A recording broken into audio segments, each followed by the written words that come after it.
दोस्तों, टाइम हो गया 8:30। आज ऑफिस जा रहा हूँ मैं इस समय। थोड़ा लेट हो गया। बेटा आज ट्यूशन जाना था, 7 बजे बुला रखा है उसकी दीदी ने। तो बस इसलिए उसको भेज के पहले मैं नहाया नहा पूजा करी। आज मेरा व्रत है। आज गणेश चतुर्थी है। आज के दिन मैं गणेश जी का व्रत रखता हूँ।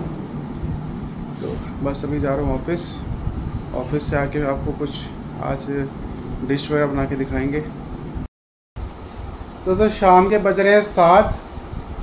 मैं घर आ चुका हूँ। आज थोड़ा लेट हो गया ऑफिस में, कुछ काम था। वैसे हर रोज़ ही लेट हो रहा हूँ। तो अभी ऑफिस आ चुका हूँ। आज मेरा व्रत है गणेश जी का, जैसे बताया था। अभी नहा धो के पूजा पाठ करूँगा, फिर व्रत खोलूँगा। ये आज शहरी अभी भी उदास है, अभी भी उसका मन नहीं लग रहा, नहाया भी नहीं है। तो उसको नहलाऊँगा, फिर हम बाप बेटे पूजा पाठ करेंगे। खाने में बन रही है आज आलू की सब्जी और पूड़ी।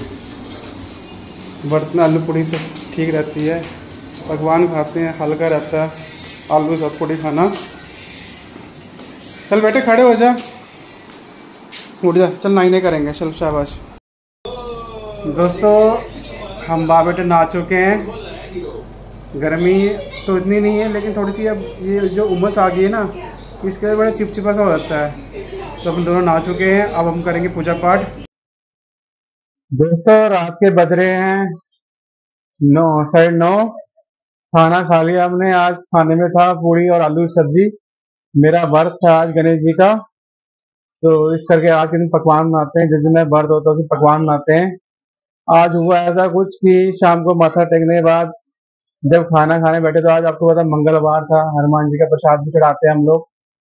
तो मैंने पहले हनुमान जी का प्रसाद खा लिया, गणपति पापा का प्रसाद बाद में खाया। अब मुझे ये नहीं पता कि मेरा व्रत लगा है कि मेरा व्रत पहले ही टूट गया। चलो जो भी हो, दोनों परमात्मा है, आपस में सलाह कर लेंगे। अच्छा दोस्तों, अब कल जो मैं आपको एक स्टोरी सुना रहा था कि एक परिवार था, दो परिवार था, जिसमें मियाँ बीबी उनके 2 बच्चे थे। तो वहाँ पे उसकी वाइफ को थोड़ा दिक्कत होती है, उनके परिवार में कोई काला साया छोड़ देता है, जिसकी वजह से उसकी वाइफ के शरीर पर दाग पड़ने शुरू होते हैं। कोई उसको ऐसा लगता है कोई उसको बुड़ुक मार रहा है, दांत के निशान आ रहे हैं, पैर हाथों पे और शरीर पे नाखून मारने के निशान आ रहे हैं ना, टच लग रहे हैं, ये लग रहे हैं। तो मैं चाहता उसका पति किसी पुजारी भी जाता है, तो वो चाहता है भी ऐसे करके किसी ने पे काला साया छोड़ रखा है, और उसकी वजह ये है कि आपने किसी का दिल दुखाया है, या फिर आपने किसी का हक मारा है, या किसी को सताया है। तो अब उसके पति को याद आता है कि उसने अपनी बीवी के लिए सूट लिया था और उसको रंगवाने वास्ते दिया था। जब वो रंगवाने के लिए देके आया, तो उसके बाद उसकी बीवी ने कहा था कि मुझे वो सूट नहीं चाहिए, वो मुझे दूसरा सूट ला के दे। तो उसने अपनी बीवी को दूसरा सूट ला के दे दिया था, और वो सूट जो था वहीं पे रह गया था। दुकानदार में जो बंदा था जो रंग करता था, तो उसको ये चीज याद आती है कि मैंने उसका हक, मतलब उसको जो मैंने कमिटमेंट करी थी कि तू उसको रंग दे, मैं तुझे पैसे दूंगा, वो पैसे देना भूल जाता है। सिर्फ उसको एक यही चीज लगती है जो उसको किसी के साथ उसने गलत किया हो। तो फिर वो दुकान पे जाता है, वहीं पे जहाँ से उसने सूट लिया दिया होता है रंगने के लिए। जब वो दुकान पे पहुंचता है, तो दुकानदार कहता है जी ऐसा है, बंदा तो वो चला गया यहाँ से कि उसके परिवार में होगी थी कुछ दिक्कत। तो कहते जी क्या दिक्कत हुई? कह रहे पता नहीं, ये बस वो एकदम से मतलब दो गया। आज जब आप आए थे उससे दो अगले दिन आया, उसके बाद आया ही नहीं वो। तो कहता है कि चलो, हमें आपके पास उनका कोई गांव का एड्रेस होगा, वो उसका हस्बैंड कहता है लेडीज का। कहता है हाँ हाँ। तो दुकानदार कहता है चलो मैं आपको उसको गाँव का एड्रेस देता हूँ, अगर आपको मिलना ही है तो वहां जाके मिल लो। जब वो उसके गाँव में पहुंचते हैं, जो बेचारा मजदूर वो होता है इंसान जो सूट को कलर करता था, तो उनके घर में सन्नाटा छाया होता है। होता क्या है कि उनका एक छोटा बच्चा होता है जो मतलब कि पूरा हो चुका होता है अब इन दिनों में। तो जो जाके जब उससे मिलता है, तो वो कहता है कि क्या हो गया भाई, तो क्या हुआ? तो कहता है सर, वो कहता है भाई साहब, वो कहता है बाबूजी आपने मेरे साथ ना बड़ा गलत किया है।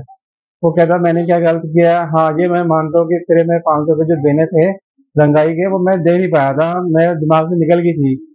तो कहता है बाबूजी आपके तो दिमाग से निकल गई थी, लेकिन हम गरीब आदमी हैं, ये हमारे लिए तो हर पैसा मैटर करता है। हुआ क्या, कह रहा मेरा छोटा बच्चा था, वो बहुत दिनों से खिलौने की डिमांड कर रहा था। तो उसका बर्थडे जन्मदिन भी आने वाला था। तो जब आप आए तो मुझे उम्मीद लगी थी चलो आप मुझसे 500 रुपये दोगे तो मैं उससे उसका खिलौना लेके दे दूंगा उसको। तो मैंने उसको कह दिया अभी मैं कल तेरे लिए खिलौना लेके आऊंगा।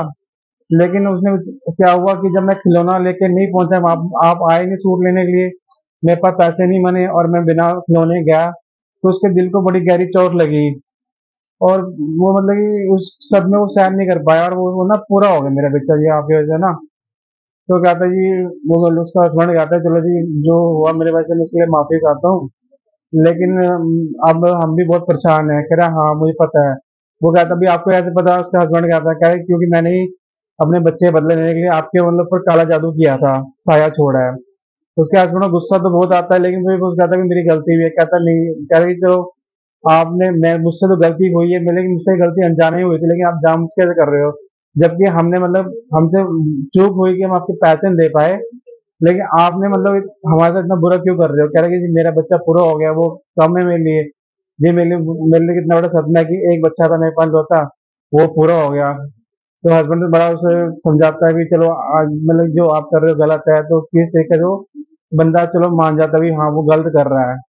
तो कहता है कि आप देखो आपके हाथ में है कि हमारे परिवार को बचा लो। कह रहा हम तो हमारे वजह से आपके परिवार उजड़ा, लेकिन आपकी वजह से किसी और का परिवार नहीं उजड़ना चाहिए। हस्बैंड उसको कहता है मजदूर को, कहता है चलो वो कहता है चलो उसकी बात मान जाता है। तो फिर वो कहता है चलो मैं ना जिससे मैंने मिलकर ये काम करवाया था, उसका साया छुड़वाया था, उससे मैं बात करूंगा और वो उसको वापस बुला लेगा। तो फिर वो कहता है कि अब होता क्या है ना कि जो हस्बैंड उसका हस्बैंड होता है ना, वो पूछता है उससे, मजदूर से, कि एक चीज बताओ कि हम आपने हमारे पर काला जादू जो ये काला जादू किया है, ये साया छोड़ा है, ये आपने कैसे छोड़ा है। तो वो कहता है मजदूर आदमी, भाई ऐसा है सर जी, देखो जो आप सूट हम आप मुझे देके गए थे ना, वो सूट आपकी वाइफ ने ट्राई किया था, एक बार पहन के देखा होगा आप। तो हस्बैंड कहता है हाँ बाकी भी उसने ट्राई तो किया था एक बार। तो फिर मजदूर कहता है हाँ सर, होता क्या है बाबूजी, जब आप किसी वस्तु किसी कपड़े को पहनते हो ना, तो उस जब आपने एक बार पहन लिया, तो उसमें आपकी स्मेल रह जाती है, चाहे आप उसको जितनी बार वॉश कर लो, वो स्मेल कभी खत्म नहीं होती है। तो जब आपने मेरे साथ ऐसा किया ना, तो फिर मुझे मेरे बदले की भावना आई, और मैं उसको एक तांत्रिक के पास ले गया। तांत्रिक पास ले आके मैंने उसको कहा भी इस पे मुझे ना इससे बदला लेना है, तो उसने आपके पे काला साया छोड़ दिया।